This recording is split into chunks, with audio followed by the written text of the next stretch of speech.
নমস্কার বন্ধুরা, আমি সৌরভ আর আপনারা শুনছেন অদ্ভুত হলেও সত্যি। আজকের গল্প ব্যর্থ প্রয়াস, লেখক নগেন্দ্রনাথ গুপ্ত।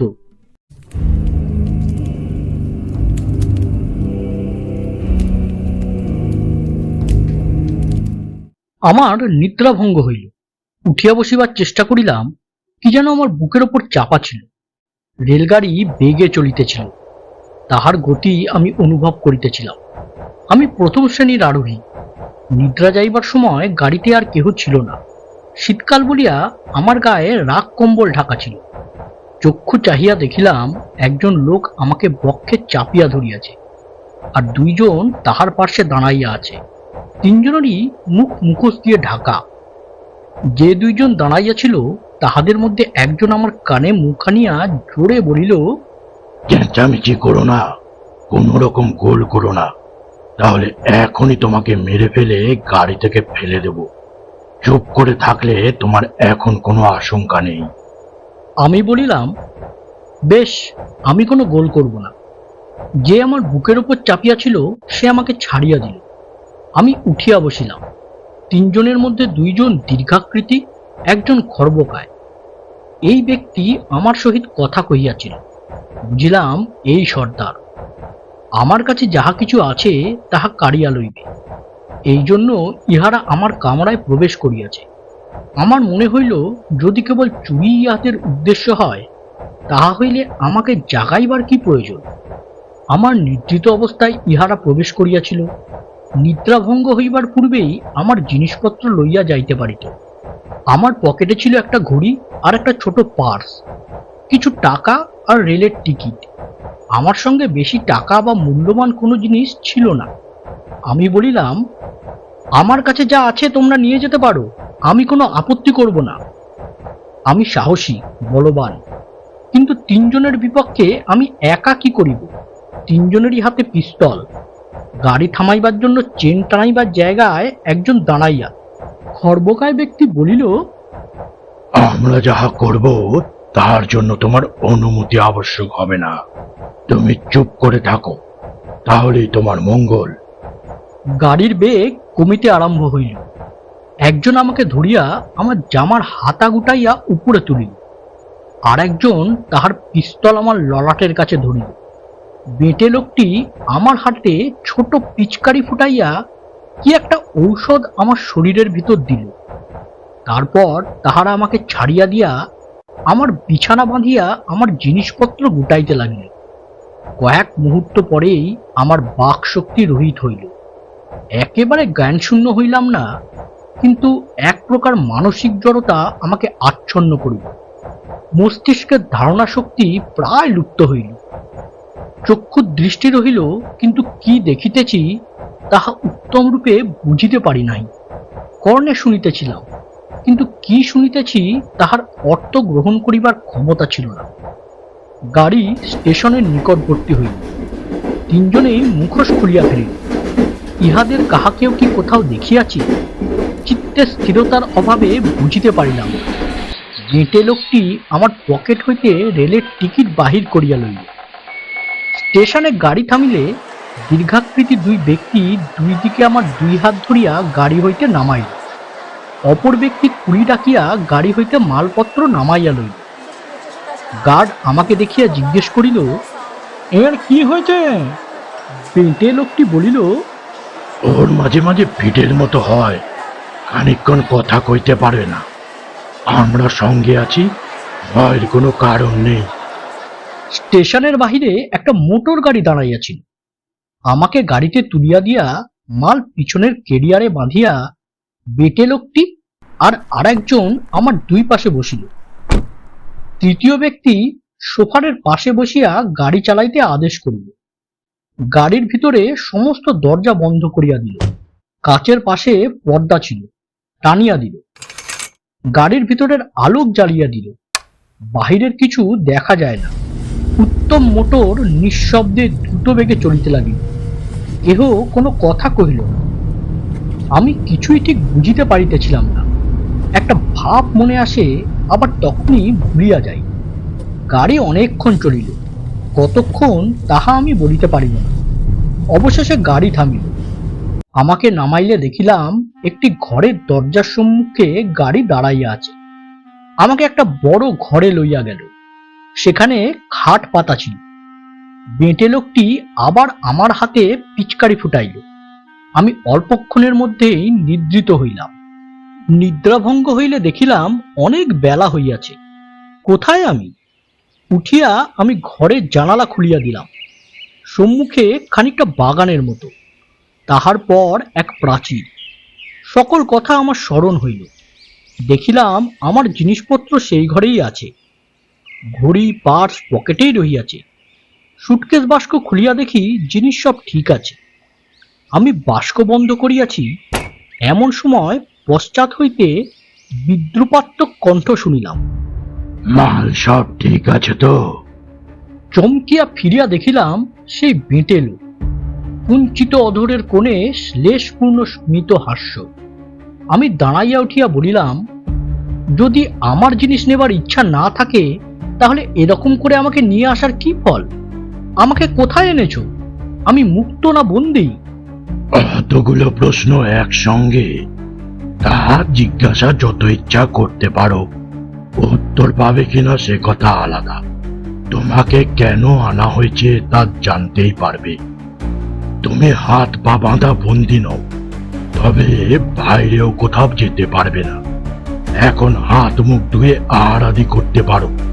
তোমাকে উপবাসী রাখবার আমাদের ইচ্ছে নেই। আমাকে নাইবার ঘর প্রভৃতি দেখাইয়া দিল। মুখ ধুইয়া চা খাইলাম। দু একজন চাকর দেখিতে পাইলাম, কিন্তু রাত্রির আর দুইজনকে দেখিতে পাইলাম না। তাহারা কোথায় গেল? আহারাদি করিয়া আমি বাড়ির ভিতর ঘুরিয়া দেখিলাম। দু তিনটে ঘর খোলা, বোধ হয় আমার ব্যবহারের জন্য। আর সব ঘর ভিতর হইতে বন্ধ, প্রবেশ পথ অন্যদিকে। খানিকক্ষণ বিশ্রাম করিয়া বৈকালবেলা কিছু খাইয়া আমি বাহিরে গেলাম। আমি কিভাবে বন্দি জানিবার ইচ্ছা ছিল। বাহিরে বাগান, কিন্তু অযত্নে চারিদিকে ঘাস জন্মিয়াছে, স্থানে স্থানে আগাছা। বাহিরের ফটক বন্ধ। সেখানে একজন প্রহরী বসিয়া আছে, তাহার হাতে ভরা বন্দুক। বন্দুক দেখিয়া বুঝিলাম আমি যথার্থই বন্দী। পলায়নের চেষ্টা করিলে হয়তো আমাকে গুলি করিবে। চারিদিক ঘুরিয়া দেখিলাম, কোথাও প্রাচীর লঙ্ঘন করিবার উপায় নাই। হয় সিঁড়ি দিয়া উঠিতে হয়, অথবা দড়ি বাহিয়া প্রাচীরের বাইরে যাইতে হয়। সহজে পলায়ন করা অসম্ভব। এ স্থান কোথায়? কোন স্টেশনে আমাকে গাড়ি হইতে নামাইয়াছিল? আমার যে স্টেশনে নামিবার কথা সেখানে আমাকে নামায় নাই, তাহা সহজেই বুঝিতে পারিলাম। কারণ সেখানে আমার লোক থাকিবার কথা। আমাকে যাহারা এরকম করিয়া লইয়া আসিয়াছিল তাহারা ধরা পড়িত। আমি একটা হিসাব করিবার চেষ্টা করিলাম। আমাকে যখন গাড়ি হইতে নামায় তখন স্টেশনের ঘড়ি দেখিয়াছিলাম। আমার একটা অস্পষ্ট ধারণা ছিল সে সময় রাত্রি ৩টা। রেলের টাইম টেবিল খুলিয়া দেখিলাম ঠিক সেই সময় রামপুর নামে একটা ছোট্ট স্টেশনে গাড়ি দাঁড়ায়। যদি তাহাই হয়, তাহা হইলে এ বাড়ি স্টেশন হইতে কত দূর? আমাকে কেন এমন করিয়া ধরিয়া আনিয়াছে, ইহাদের কি উদ্দেশ্য, তাহা কিছুই স্থির করিতে পারিলাম না। কোন কোন দেশে এই রকম ধরিয়া লইয়া গিয়া ধৃত ব্যক্তির নিকট টাকা আদায় করে, টাকা পাইলে ছাড়িয়া দেয়। ইহাদেরও কি সেই উদ্দেশ্য? বেঁটে লোকটা দিন দুই আমাকে কোনো কথাই বলিল না। সকালে বিকেলে বাগানে খানিকক্ষণ ঘুরিয়া বেড়াইতাম, কেহ কোনো আপত্তি করিত না। সূর্য উদয় ও অস্ত দেখিয়া দিক নির্ণয় করিলাম। আকাশে চিল উড়িয়া বেড়াইত, তাহাদের অবারিত গতি দেখিয়া মনে বিষাদ উৎপন্ন হইত। মুক্ত ও বন্দিতে কি প্রভেদ তাহা অনুমান করিতাম। মধ্যাহ্নের স্তব্ধতায় ঘুঘু ডাকিত, কাঠঠোকরা ক্রমাগত ঠকঠক করিয়া শব্দ করিত। বাগানে বেজি বুনো খরগোশ দেখিতে পাইতাম। একদিন ঘুরিতে ঘুরিতে কয়েকটা সজারুর কাঁটা কুড়াইয়া পাইলাম। বুঝিলাম সজারুও রাত্রিকালে আসে, প্রাচীরের কোথাও গর্ত করিয়া থাকিবে। খুঁজিয়া দেখিলাম প্রাচীরের নিচে এক স্থানে সংকীর্ণ গহ্বর আছে। প্রশস্ত করিলে হয়তো সে পথ দিয়ে মানুষও বাহির হইতে পারে, কিন্তু তাহা পরিশ্রম ও সময় সাপেক্ষ। আমার কাছে কোনো যন্ত্র নাই। আর আমাকে খনন করিতেই বা দিবে কেন? রাত্রিকালে আমার ঘরে বাহির হইতে তালা দেওয়া থাকিত। মুক্তির কোনো উপায় আমি খুঁজিয়া পাইলাম না। দিন দুই আমাকে কেহ কিছু বলিল না। খর্বাকৃত লোকটার সঙ্গে এক আধবার দেখা হইত এই পর্যন্ত। অপর দুইজনকে দেখতে পাইতাম না। তাহারা এ বাড়িতে আছে কিনা তাহাও জানিতাম না। তৃতীয় দিবস রাত্রিতে আহারাদির পর বেটে লোকটি আমার ঘরে আসিল। আমার নিকটে না বসিয়া একটু দূরে বসিল। হাত পকেটের ভেতর ছিল। আমি জানিতাম পকেটে পিস্তল আছে। সে চিবাইয়া চিবাইয়া বলিল, তোমাকে এখানে নিমন্ত্রণ করে আনা হয়নি, বুঝেছ? আমি তাচ্ছিল্যভাবে বলিলাম, তা তো বুঝতে পারছি। আমি কে জানো? পরিচয় না পেলে কি করে জানবো? তবে তুমি যে একটা মস্ত লোক সে তো তোমার চেহারা দেখতেই বোঝা যায়। আমার কথার শ্লেষ বুঝতে পারিয়া সে রাগিয়া উঠিল। পকেট হইতে পিস্তল বাহির করিয়া আমার দিকে লক্ষ্য করিয়া বলিল, ইচ্ছা করলে তোমাকে এখনই মেরে ফেলতে পারি কিংবা জখম করতে পারি, কিন্তু তাতে আমার কার্য সিদ্ধি হবে না। তুমি কার সঙ্গে কথা কইছ মনে রেখো, আমি বংশী হালদার। নাম শুনিয়া আমার আতঙ্ক হইল। মনের ভাব গোপন করিবার চেষ্টা করিয়াও আমার মুখ ম্লান হইয়া গেল। বংশী হালদারের নাম কে না শুনিয়াছে? অত বড় দুর্দান্ত দুর্বৃত্ত পাষণ্ড দেশে আর ছিল না। তাহার নামে সকলে কাঁপিত, কিন্তু এ পর্যন্ত পুলিশ তাহার বিরুদ্ধে কোনো সাক্ষাৎ প্রমাণ পায় নাই। সকলে মনে করিত লোকটা দেখিতে দৈত্যের মতো হইবে, কিন্তু এই ক্ষুদ্রকায় ব্যক্তি বংশী হালদার। তাহার হাতে পিস্তল না থাকিলে আমি তাহাকে গলা টিপিয়া মারিয়া ফেলিতে পারিতাম। আমি কিছু বলিলাম না, চুপ করিয়া রহিলাম। বংশী হালদার বলিল, তোমাকে দিয়া আমার একটা কাজ হতে পারে, তাই তোমাকে এখানে এনেছি। আমি যা জানতে চাই তা ঠিক ঠিক বলবে, তবেই তোমার মঙ্গল, নইলে তোমার নিষ্কৃতি নেই। এবারেও আমি কোনো কথা কহিলাম না, নীরব রহিলাম। বংশী হালদার আবার বলিল, দক্ষিণ পাড়ার রায়দের জানো? দক্ষিণ পাড়ার রায়দের জানি না। তাহাদের অত বড় সম্পত্তি, সমস্ত ভার আমার হাতে। আমি সমস্ত দেখি, এ কথা সকলেই জানে। গোপন করিবারও কোনো আবশ্যক নাই। আমি সংক্ষেপে বলিলাম, জানি।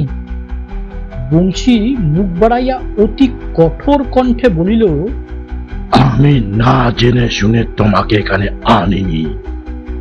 এখন সম্পত্তির উত্তরাধিকারিণী একটি আইবুড়ো মেয়ে, নাম বনলতা, সুন্দরী, বয়স 15 বছর, স্কুলে পড়ে। তুমি তার অভিভাবক। সেই মেয়ের জন্য আমি একটি পাত্র ঠিক করেছি। এক জাত, গোত্র আলাদা, বয়স অল্প। তার বিরুদ্ধে বিশেষ কিছু বলবার নেই, তবে সে আমার দলের লোক। তোমাদের পছন্দ না হতে পারে, তার সঙ্গে বনলতার বিয়ে দিতে হবে। লোকটা স্পর্ধা দেখিয়া আমি স্তম্ভিত হইলাম। ক্রোধ সংবরণ করিতে না পারিয়া বলিলাম, এতদিন তুমি নিজেকে বড় বাহাদুর মনে করতে, এইবার তোমার দফা শেষ হবে।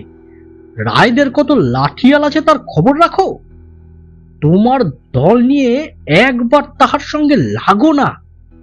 বংশী হালদার হাসিল, নিষ্ঠুর শ্লেষপূর্ণ হাসি। হাসিতে হাসিতে বলিল,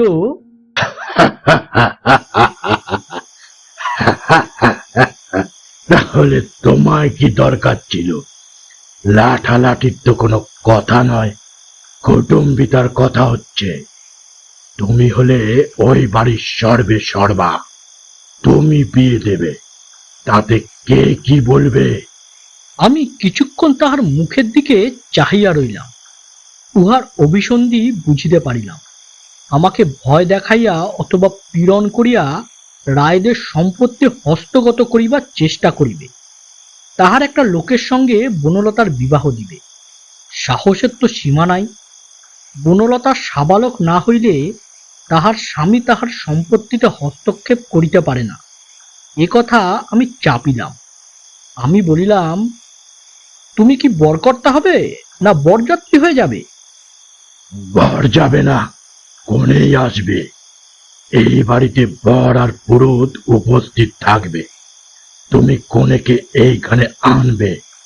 বিয়েতে বিশেষ সমারোহ হবে না, তারপর না হয় ঘটা হবে। কোনে এখানে কিরকম করে আসবে? মোটরে করে। তুমি চিঠি লিখে দেবে যে তুমি একবার বনলতার সঙ্গে দেখা করতে চাও, তাহলেই সে আসবে। তুমি ভেবেছ আমি চিঠি লিখে দেব?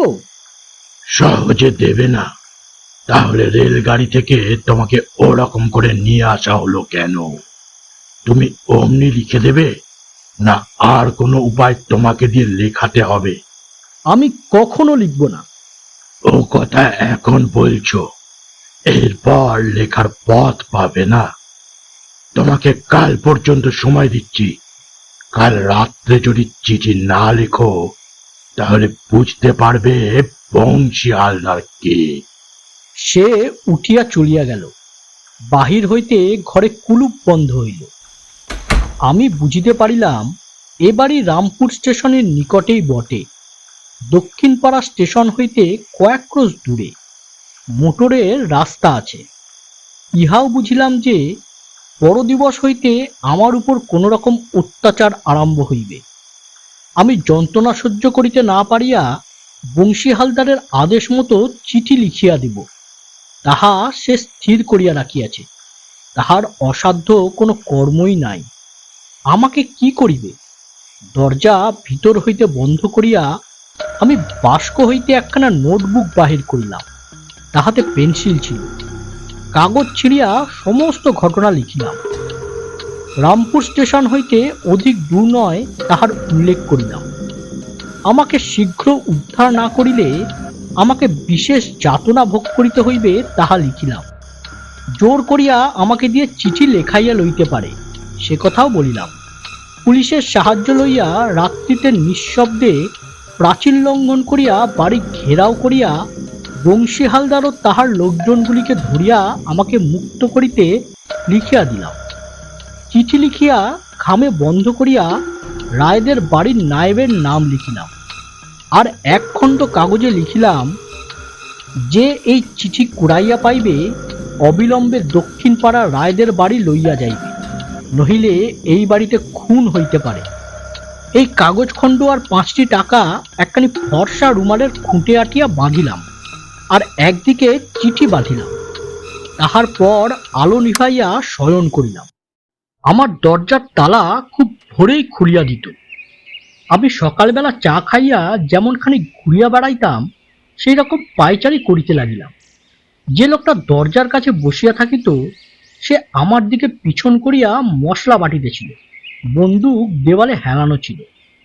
ঘুরিতে ঘুরিতে বাড়ির যে অংশটা প্রাচীর হইতে অপেক্ষাকৃত দূর এবং যেখানে হইতে ফটক আড়ালে পড়ে, সেইখানে প্রাচীরের নিকট গমন করিলাম।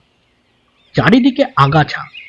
একটা নোনা গাছের আড়ালে দাঁড়াইয়া আমি পকেট হইতে টাকা ও চিঠি বাঁধা রুমাল সজোরে প্রাচীরের অপর পারে নিক্ষেপ করিলাম। সন্ধ্যার সময় বংশী হালদার আমার ঘরে আসিল। রেলগাড়িতে তাহার সঙ্গে আর 2 জনকে দেখিয়াছিলাম, তাহারাও ছিল। আর একজন লোক, দীর্ঘ বিশাল দেহ, কবাট বক্ষ অসুরের ন্যায় মূর্তি। তাহাকে দেখিয়াই বুঝতে পারিলাম আমার প্রতি বল প্রয়োগ করা হইবে। বংশী হালদারের হাতে দোয়াত কলম, চিঠি লিখিবার কাগজ, খাম ছিল। আমাকে বলিল, যদি যন্ত্রণা থেকে রক্ষা পেতে চাও, তাহলে ভালো মানুষের মতো আমি যা বলছি লেখো। তোমাকে পাত্রের কথা বলেছিলাম, আমি তাকে সঙ্গে এনেছি। বেশ দেখতে, কুলীন। আর কি চাই? যে 2 জন বংশী হালদারের সঙ্গে রেলগাড়িতে প্রবেশ করিয়াছিল তাহাদের মধ্যে একজনকে দেখাইয়া দিল। যুবা পুরুষ, দেখিতে মন্দ নয়, তবে চেহারা চোয়ারের মতো। আমি বলিলাম, আমি চিঠি লিখিব না। ঘরে একটা ছোট টেবিল ছিল। বংশী দোয়াত কলম কাগজ তাহার উপরে রাখিল, তারপর বলিল, বাঁধো একে। বলবান পুরুষ আমাকে ধরিয়া খাটের উপর ফেলিল। আমি যথাসাধ্য বল প্রয়োগ করিলাম, কিন্তু তাহার তুলনায় আমি শিশু। তিনজনে মিলিয়া আমাকে খাটে চিৎ করিয়া ফেলিয়া এমন ভাবে বাঁধিল যে আমার নড়িবার ক্ষমতা রহিল না। বিশেষ দুই পা নাড়া একেবারে অসম্ভব হইল। বংশী হালদার পকেট হইতে কি বাহির করিল। আমি ভাবলাম আমাকে যন্ত্রণা দিবার জন্য কোনো যন্ত্র বাহির হইতেছে। দেখিলাম কাগজে জড়ানো দুইটা বড় পালক, আর কিছুই নয়। সেই দুইটা আমাকে দেখাইয়া বংশী বলিল, তুমি ভাবছো আমরা তোমাকে মারধর করব, তোমাকে পীড়ন করব? সে ভয় নেই। তুমি একটা মাতুব্বর লোক, তোমাকে কি কোন রকম কষ্ট দিতে পারি? শুধু তোমার একটু পদ সেবা হবে। রাজকুমারী ফুলের গায়ে মূর্ছা যেত, জানো তো? তুমি যেন পালকের গায়ে মূর্ছা যেও না। আমি কিছুই বুঝিতে পারিলাম না। পালকে কি আর যন্ত্রণা হয়? বলবান লোকটা আমার পাশে একটা চেয়ারে বসিল। অপর দুই ব্যক্তিকে বংশী হালদার পালক দুইটি দিল। নিচে একটা চেয়ার টানিয়া আমার পাশে বসিল। যাহারা পালক লইয়াছিল তাহারা আমার পায়ের কাছে দুইখানি চেয়ারে বসিয়া আমার পদতলে পালক বুলাইতে আরম্ভ করিল। এ কি শাস্তি না কৌতুক? পায়ে সুরসুরি লাগিতেই আমি টানিয়া লইবার চেষ্টা করিলাম, পা নাড়িতে পারিলাম না। ক্রমে অস্বস্তি আরম্ভ হইল। তাহার পর যাতনা, সুরসুর সুরসুর, বিরাম নাই, বন্ধ নাই। সর্বাঙ্গে যন্ত্রণা হইতে লাগিল। মাথার ভিতরে যেন সহস্র কীট দংশন করিতে লাগিল। দেখিতে দেখিতে অসহ্য যন্ত্রণা আরম্ভ হইল। আমি এবার চিৎকার করিয়া উঠিলাম। বংশী হালদার বলিল, এখন লিখিবে? আমি দন্তে দন্ত চাপিয়া চুপ করিয়া রহিলাম। সুরসুরানি চলিতে লাগিল। আমার শরীরের ভিতর, মস্তিষ্কের ভিতর যেন অসংখ্য ঝিঁঝি পোকা ডাকিতে আরম্ভ করিল। সর্বাঙ্গ ঘর্মাক্ত হইয়া উঠিল। যাহারা পালক বুলাইতেছিল তাহারা মাঝে মাঝে বন্ধ করিতে আরম্ভ করিল। পালক হাতে চুপ করিয়া বসিয়া থাকে, অথচ আমার যাতনা কিছুই উপশম হয় না। মনে হইতেছিল এখনো পায়ে সুরসুরি দিতেছি। একটু যন্ত্রণা লাঘব হইলেই আবার পালক বুলাইতে আরম্ভ করে। কি ভীষণ শাস্তি, অসীম যন্ত্রণা! আমি প্রলাপ বকিতে আরম্ভ করিলাম। তারপর আর চৈতন্য রহিল না। আমি মূর্ছিত হইয়া পড়িলাম। জ্ঞান হইলে দেখিলাম সকলেই দাঁড়াইয়া আছে। বংশী হালদার নিঃশংসের ন্যায় অল্প অল্প হাসিতেছে। বলিল, কেমন, এবার চিঠি লিখতে পারবে? আমি কোনো উত্তর করিলাম না। বংশী বলিল, একে খুলে দাও। আমাকে বন্ধনমুক্ত করিয়া বলবান ব্যক্তি আমার হাত টানিয়া আমাকে দাঁড় করাইল। আমার হাত পা সর্বাঙ্গ ঠকঠক করিয়া কাঁপিতে লাগিল। আমি খাটের উপর পড়িয়া গেলাম। বংশী হালদার বলিল, আজ লিখিতে পারবে না, হাতে ঠিক নেই। ওকে খেতে দাও, উপবাসী থাকলে চলবে না। কাল না লিখে অন্য উপায় করা যাবে। ওর বাপ যে, সেও লিখবে। ওকে রাত্রিতে একলা রেখো না। বলবান ব্যক্তিকে বলিল, তুই রাত্রিতে এই ঘরে শুবি। আমাকে দুধ আর কিছু খাওয়াইয়া শয়ন করিতে বলিল। সন্ধ্যা লোকটা আরেকখানা খাট আনিয়া আমার ঘরে শয়ন করিল। অনেকক্ষণ পর্যন্ত আমার শরীরে একটা কম্পের ভাব রহিল। মাথা অনেকক্ষণ পরে স্থির হইল। বুঝিলাম এখন হইতে আমাকে আর একা থাকিতে দিবে না। যদি চিঠিখানা আগে না ফেলিয়া দিতাম, তাহা হইলে আর সুযোগ হইত না। কেহ কি চিঠিটা কুড়াইয়া পাইয়াছে? রুমালে টাকা বাঁধা ছিল, টাকা লইয়া কি চিঠিখানা ফেলিয়া দিল? রুমালে বাঁধা চিঠি যেমন পড়িয়াছিল তেমনি পড়িয়া আছে, কেহ দেখিতে পায় নাই। আশায় আশঙ্কায় আমার চিত্ত চঞ্চল হইয়া উঠিল। প্রায় রাত্রি শেষে নিদ্রা আসিল। নিদ্রিত হইয়া কত রকম স্বপ্ন দেখিতে লাগিলাম। নিদ্রাভঙ্গ হইলে দেখিলাম অনেক বেলা হইয়াছে, ঘরে আর কেহ নাই। আজ মাথা ব্যথা ছাড়া শরীরে আর কোনো গ্লানি ছিল না। সকালবেলা যেমন বেড়াইতাম, আজ আর সেরূপ যাইলাম না। ঘরের বাহিরে কিছুক্ষণ দাঁড়াইয়া রইলাম। বংশী হালদার কিংবা আর কাহাকেও দেখিতে পাইলাম না। আহার করিয়া দুপুরবেলা ঘরে বসিয়া আছি, এমন সময় এরোপ্লেনের শব্দ শুনিয়া বাহিরে আসিলাম।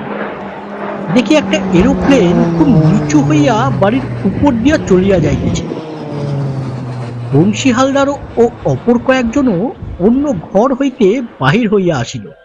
আমাকে দেখিতে পাইয়া বলিল, তুমি এখানে কেন? তুমি ঘরের ভিতর যাও। আমি ঘরের ভিতর প্রবেশ করিলাম। এরোপ্লেন 2-3 বার বাড়ির উপর দিয়া গেল। শব্দ শুনিয়া বুঝিতে পারিলাম এরোপ্লেন খুব নিচ দিয়া যাইতেছে। আমি বুঝিতে পারিলাম এরোপ্লেন হইতে কোনো ব্যক্তি লক্ষ্য করিয়া বাড়ি দেখিতেছে। আমি বাহিরে দাঁড়াইয়াছিলাম, হয়তো আমাকেও দেখিয়া থাকিবে। বংশী হালদার অনেক খবর রাখিত, কিন্তু সকল কথা জানিত না। দক্ষিণ পাড়া হইতে 30 মাইল দূরে একটা এরোপ্লেন রাখিবার স্থান ছিল, যাহাকে এরোড্রাম বলে। সেখানে কয়েকটা এরোপ্লেন ছিল।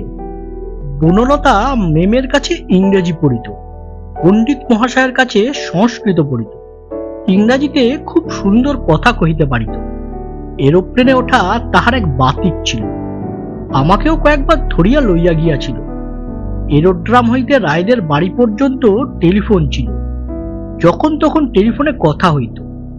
এরোড্রামের সকলেই বনলতাকে আর আমাকে বিশেষ রূপে চিনিত। এরোপ্লেন দেখিয়াই আমি চিনিয়াছিলাম। হয়তো বনলতা নিজেই তাহাতে ছিল। যেই থাকুক, বাড়ি যে চিনিয়া গিয়াছে তাহাতে কোনো সংশয় নাই। আমার মুক্তির আর বড় বিলম্ব নাই। বৈকালে আকাশ মেঘাচ্ছন্ন হইল, ঘন ঘন বিদ্যুৎ চমকাইতে লাগিল। মেঘ গর্জনের দিগন্ত পরিপূরিত হইল, মাঝে মাঝে বৃষ্টি পড়িতে লাগিল। সন্ধ্যার পর বংশী হালদার দলবল লইয়া আসিল। বলিল, এবার কি বলো, চিঠি লিখে দেবে? আমি বলিলাম, আর আমার আপত্তি নেই। বনলতা আমার মেয়ে নয়, আমি কেন তার জন্য যন্ত্রণা ভোগ করি? তার অদৃষ্টে যা আছে তাই হবে। বংশী হাসিয়া বলিল, এইবার পথে এসো। আজ রাজি না হলে আর একরকম সুখ টের পাবে। আমি বলিলাম, আজ রাত্রি থাক, কাল সকালবেলা লিখে দেব। কেন? এখন লিখতে কি হয়েছে? এখনো আমার হাত ঠিক হয়নি, লিখতে কাঁপছে। তাহলে তারা কিছু সন্দেহ করতে পারে। এই দেখো। বলিয়া আমি দোয়াত কলম লইয়া কাগজে কয়েক ছত্র লিখিলাম। লেখা বাঁকাচোরা হইল। যাহার সহিত বনলতার বিবাহ হইবার কথা, সে বোধ হয় উহাদের মধ্যে পণ্ডিত। আমার লেখা তুলিয়া লইয়া বলিল, এ চলবে না, গোল হতে পারে। কাল রাত্রিতে একটু চাপ বেশি দেওয়া হয়েছিল। হাতের লেখা সহজ হওয়া চাই। ন্যাকামি করছে না তো? আমি বললাম, তোমার সামনেই তো লিখছি, আমার হাত এখনো কাঁপে। আচ্ছা, এখন থাক, কাল সকালবেলা বেশ ভালো করে লিখে দেবে। আজ রাত্রিতে আমার ঘরে কেহ রহিল না। বংশী হালদারের বিশ্বাস হইয়াছিল যে আমি যাতনা সহ্য করিতে না পারিয়া তাহার আদেশ পালন করিতে স্বীকৃত হইয়াছি, আর আমি কোনো আপত্তি করিব না। রাত্রি 10টার সময় আকাশ পরিষ্কার হইয়া গেল। আমার শরীরে তখনও ক্লান্তি ছিল। আমি ঘুমাইয়া পড়িলাম। গভীর রাত্রিতে আমার দরজায় প্রচণ্ড আঘাত হইল। কবজা ভাঙিয়া দরজা খুলিয়া গেল। আমি খাট হইতে লাফাইয়া উঠিলাম। একটা টর্চের আলো আমার মুখে পড়িল। কে যেন বলিল, এই যে গৌরবাবু, আপনাকে বেশি পীড়ন করেনি তো? আমার নাম গৌরমোহন দত্ত। আমি বললাম, সে কথা বলছি। সব ধরা পড়েছে? কে কে এসেছে? সব ধরা পড়েছে। নায়েব মশাই এসছেন, পুলিশের ইন্সপেক্টরও আছে, 20 জন লাঠিয়াল, 10 জন পুলিশ। ফটকের কাছে একটা লোক বন্দুক নিয়ে থাকে, তাকে বাঁধা হয়েছে। দেখিতে দেখিতে সব ঘরে বারান্দায় আলো জ্বলিয়া উঠিল। আমাকে একটা বড় ঘরে লইয়া গেল। নায়েব আর ইন্সপেক্টর আমাকে জিজ্ঞাসা করিল আমার ওপর কোনো অত্যাচার হইয়াছিল কিনা। আমি আদ্যপান্ত সব কথা বলিলাম। বংশী হালদার তাহার অনুচরগণ সকলেই গ্রেপ্তার হইয়াছে। বাড়ির খানা তল্লাশি করিয়া সমস্ত জিনিস পাওয়া গেল। অনেকগুলি পালক, শরীরে যন্ত্রণা দিবার কয়েক রকম যন্ত্র, চর্মভেদ করিয়া ঔষধ দিবার পিচকারি সব বাহির হইল। ইন্সপেক্টর হাতে হাত ঘষিয়া বলিল, হালদার মশাই, এতদিনে তোমাকে পাওয়া গিয়েছে। 7টি বছর তো শিখর যাও, তারপর বেরুলেও আমাদের হাত থেকে কখনো ছাড়ন পাবে না। তোমার 20 দাঁত একে একে সব ভেঙে দেব। আমি আর একজনকে দেখিয়া দিয়া বলিলাম, একে চেনো? ইনি বনলতার বর, হালদার মশাই ঘটক। বটে, বলিয়া ইন্সপেক্টর সেই যুবককে বুক শুদ্ধ এত জোরে লাথি মারিল যে সে হুমড়ি খাইয়া পড়িয়া গেল। তখন আমার হাত নিষ্পিস করিতে লাগিল। বলিলাম, হালদার মশাইয়ের বাঁধন একবার খুলে দাও, ওর সঙ্গে আমার একটা হিসেব মেটাবার আছে। একজন পাহারাওয়ালা বংশী হালদারের হাত খুলিয়া দিল। আমি বলিলাম, আমার হাতে পিচকারি, ওষুধ, পালক কিছু নেই, শুধু আমার 2 হাত আছে। আমি তোমার রক্তপাত করব না, নাক দাঁতও ভাঙব না, কিন্তু বংশীবদন গৌরমোহনের আরেকটু পরিচয় দেওয়া আবশ্যক। ঘুষিবিদ্যা আমার শেখা ছিল। 2 হাতের আস্তিন গুটাইয়া আমি বংশী হালদারের পাঁজরে এক ঘুষি মারিলাম। সে কোঁক করিয়া একটা শব্দ করিয়া বসিয়া পড়িল। আমি জুতার ঠক্কর দিয়া তাহাকে তুলিলাম। তাহার মুখ বাদ দিয়া তাহার বুকে পাঁজরে কয়েকটা ঘুষি মারিলাম। সে মাটিতে পড়িয়া আর্তনাদ করিতে লাগিল। বংশী হালদারের দলে যে কয়জন ছিল সকলের উত্তম মধ্যম হইল। তাহার পর সকলকে বাঁধিয়া লইয়া গেল। বাড়ি হইতে কিছু দূরে 3-4টি বড় বড় বাস দাঁড়াইয়াছিল, তাহাতে পুরিয়া পুলিশ ডাকাতদের সঙ্গে করিয়া লইয়া গেল। নায়েব আমাকে বলিল, দিদিমণি আপনাকে দেখবার জন্য বড় ব্যস্ত হয়েছেন, নিজের গাড়ি পাঠিয়ে দিয়েছেন। আমি বললাম, চলো, এখানে থাকবার আর কোনো প্রয়োজন নেই। মোটরের পিছনে আমার জিনিসপত্র বাঁধিয়া আমি রায়দের অট্টালিকায় গমন করিলাম। রাত্রি তখন 4টা বাজিয়াছে। বনলতা সমস্ত রাত্রি নিদ্রা যায় নাই। আমি আসিয়াছি শুনিয়া ছুটিয়া আসিয়া আমার গলা ধরিয়া ধরিল। বলিল, কাকা বাবু, তোমার উপর কোনো অত্যাচার করেনি তো? আমি বলিলাম, সে কিছুই নয়, আর একটু হলে তোমাকে ধরে নিয়ে গিয়ে বিয়ে দিয়ে দিত। বনলতা উস্কো খুস্কো মাথা নাড়িয়া বলিল, আমার বিয়ে তুমি দেবে, ওরা কোথাকার কি? কেমন লাগলো বন্ধুরা আজকের এই গল্পটি? ভালো লাগলে একটি লাইক করুন আর শেয়ার করুন সকলের সাথে। আর হ্যাঁ, চ্যানেলটি সাবস্ক্রাইব করতে ভুলবেন না যেন, কারণ এই রকম গল্প নিয়ে প্রতি শনিবার ঠিক দুপুর 1টায় আমি হাজির থাকছি এই চ্যানেলে। তাহলে বেল আইকনটিও টিপে দিন, তাহলে আপনাদের কাছে নোটিফিকেশন পৌঁছে যাবে। তাহলে আজকের মতো নমস্কার।